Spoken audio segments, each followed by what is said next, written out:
Hello. मैं आपसे एक चीज़ जानना चाहता हूँ।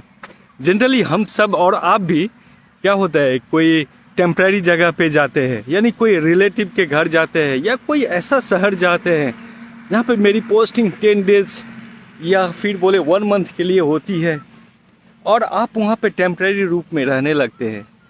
जब वहाँ पे कोई ऑब्स्टेकल आता है, जब कोई प्रॉब्लम आती है, तो जनरली हम लोग क्या बोलते हैं, अरे यार इस तरह के प्रॉब्लम में क्यों उलझना है, मैं तो यहाँ परमानेंटली थोड़ी ही आया हूँ, थोड़े दिनों के लिए आया हूँ, चलो ना निकल जाएंगे और चले जाएंगे। हम थोड़ी यहाँ पे परमानेंटली रहने के लिए आए हैं।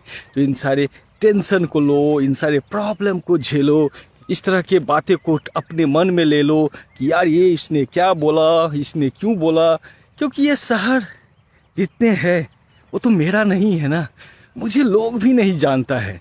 जनरली हम लोग अपने आप को कूल करने की ट्राई करते हैं कि मैं तो यहाँ परमानेंट नहीं हूँ ना, थोड़े दिनों को लिए ही तो आया हूँ ना, फिर मैं क्यों ये सब बातें को टेंशन लूँ, क्यों इन सारे बातें के पीछे लगूँ, क्यों किसी से झगड़ा करूँ। लोग बोलता भी नहीं है, अरे यार तू तो 2-4 दिनों के लिए आए हो, तू तो मेहमान हो, फिर भी तुम इतना टेंशन क्यों लेते हो, क्यों करते हो इतना टेंशन। अरे यार क्यों झगड़ा करते हो, 2-4 दिनों में चले ही जाओगे ना। परमेश्वर ने अपने वचन में बोला है, हिब्रू 13:14 में, कि there is no permanent city. आपका इस संसार में परमानेंट सिटी नहीं है, परमानेंट शहर नहीं है, परमानेंट आपका इस शहर में घर नहीं है। आप बोलेंगे मेरा घर तो परमानेंट है, मेरा तो परमानेंट रेसिडेंट हूँ मैं यहाँ का, और मेरा तो वोटर कार्ड भी बन गया है, आधार कार्ड भी बना हुआ है, बोलता है कि परमानेंट एड्रेस। ये लिखने की बात है। कोई ऐसा है जो आजीवन उसी परमानेंट घर में आज तक रह पाया है? क्या आप रह पाएंगे? तो फिर जाता कहाँ है, कहाँ जाता है? इसलिए परमेश्वर ने बोला है कि कोई भी शहर परमानेंट नहीं है यहाँ पे आपके लिए। हम सब उसकी राहें देखते हैं कि हम सब कहाँ जाएंगे, ऊपर। और ऊपर क्या है? स्वर्ग है।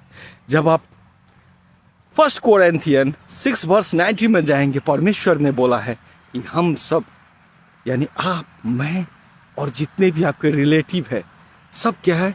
स्वर्ग के नागरिक है। और सब 1 बाय 1 आया है। आपके जितने भी रिलेटिव हो, जितने भी फ्रेंड हो, फैमिली मेंबर हो, क्या सब सारे लोग एक ही साथ पैक बना करके परमेश्वर ने भेजा कि ये लो तुम्हारा बेटा, ये लो तुम्हारी बेटी, ये लो तुम्हारे मम्मी, ये लो तुम्हारे पापा, ये लो तुम्हारे वाइफ, ये लो तुम्हारे हस्बैंड, सबको एक पैक बना दिया और स्वर्ग से पृथ्वी पे बूम करके छोड़ दिया। ऐसा तो नहीं होता है ना। अगर ऐसा होता तो क्या होता?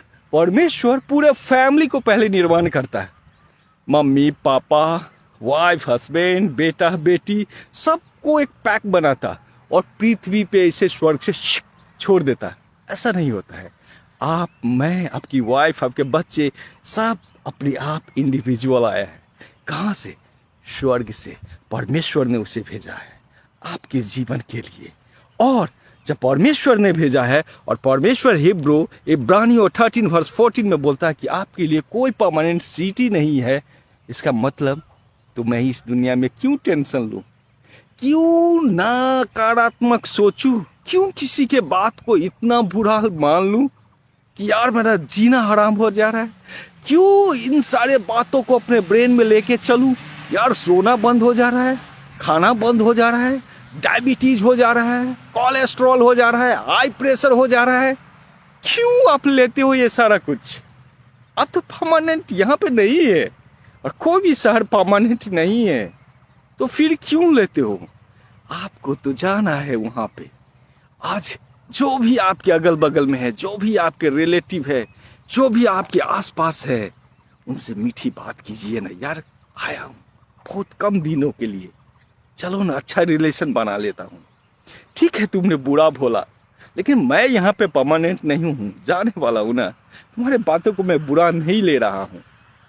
जब आप इस तरह की सोच को रखेंगे ना, अपने ब्रेन को, परमेश्वर ने बोला है कि renew your mind each and every day. आपको अपने ब्रेन को रिन्यू करना है, आपकी सोच को रिन्यू करना है, प्रैक्टिस करना है, आपको उसे साफ करनी है। जिस तरीका से प्रत्येक दिन आप अपने घर को साफ करते हैं, उसी तरीका से आप अपनी सोच को साफ कीजिए, थिंकिंग को रिन्यू कीजिए, उसे क्लीन कीजिए। और एक ही बात याद रखिए कि जिस तरीका से आप कोई भी शहर में परमानेंटली नहीं रहते हैं ना, और आप बोलते हैं मैं परमानेंटली नहीं आया हूँ, कुछ दिनों के लिए आया हूँ, क्यों टेंशन लूँ, मैं तो जाना ही वाला हूँ। इस शहर में भी आपका कोई परमानेंट सिटी नहीं है, जाना तो आपको ऊपर ही है।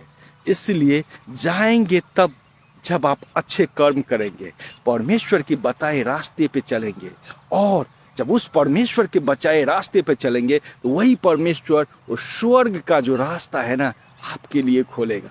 अदरवाइज आपके लिए वो रास्ता बंद हो जाएगा और आप गलत रास्ते पे चले जाएंगे जो नरक का रास्ता है। इसका मतलब आप अपने घर, जो आपका स्वर्ग अपना घर है, आप जब पृथ्वी से रिटर्न जाएंगे आप स्वर्ग नहीं जा पाएंगे।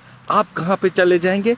आपका रास्ता भटक जाएगा, वो नरक की तरफ जाता है, जो अनंत जीवन तक जलता हुआ, उसमें भी नहीं मरेंगे, अनंत जीवन तक जलता हुआ एक कोयले की भट्टी के समान रहेगा। इसलिए आज से ही ये सोचना शुरू कर दीजिए कि ये शहर, ये देश, ये सिटी मेरा परमानेंट नहीं है, मेरा तो परमानेंट वो स्वर्ग है जहाँ पे मुझे अनंत जीवन व्यतीत करना है और उसके ही रास्ते में मुझे जाना है। उसके लिए इस शहर में मुझे किसने क्या बोला, क्या कहा, मैं किसको करूँगा, सब कुछ अच्छा ही करूँगा, मैं किसी का बुरा नहीं चाहूँगा, सबकी भलाई की कामना करूँगा। यस, इस ड्यूरिंग दैट पीरियड आपको प्रॉब्लम होगी, परमेश्वर ने बोला है ना, तो मेरे लिए और स्वर्ग जाने के रास्ते में जब जाने के लिए जब प्रॉब्लम फेस करोगे ना, तो वो हमारे नज़र में और भी पवित्र होगा और तुम्हारे लिए रास्ता और भी सरल हो जाएगा। क्या एक बहुत बड़े अचीवमेंट के लिए किसी को प्रॉब्लम नहीं होती है? क्या आप कोई भी बिजनेस करते हैं, नौकरी करते हैं, जीविका चलाते हैं, प्रॉब्लम नहीं होती है? प्रॉब्लम तो सब जगह होती है, तो उसमें फेस कर लेते हैं। लेकिन जब परमेश्वर के बताए हुए रास्ते पे चलने के लिए जब प्रॉब्लम फेस करना पड़ता है तो बोलते नहीं, प्रॉब्लम होती है। अरे वही तो असली है, वही तो असल है।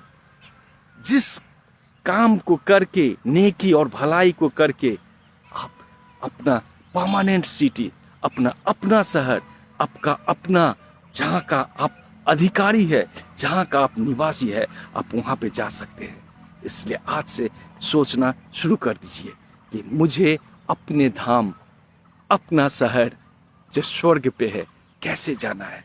परमेश्वर के बताए रास्ते पे चले, परमेश्वर के वचन को पढ़े, क्या बोलता है, क्या रास्ता है जाने का। जब आप ऐसे करेंगे आप अपना धाम, अपना स्वर्ग जरूर पहुंच पाएंगे।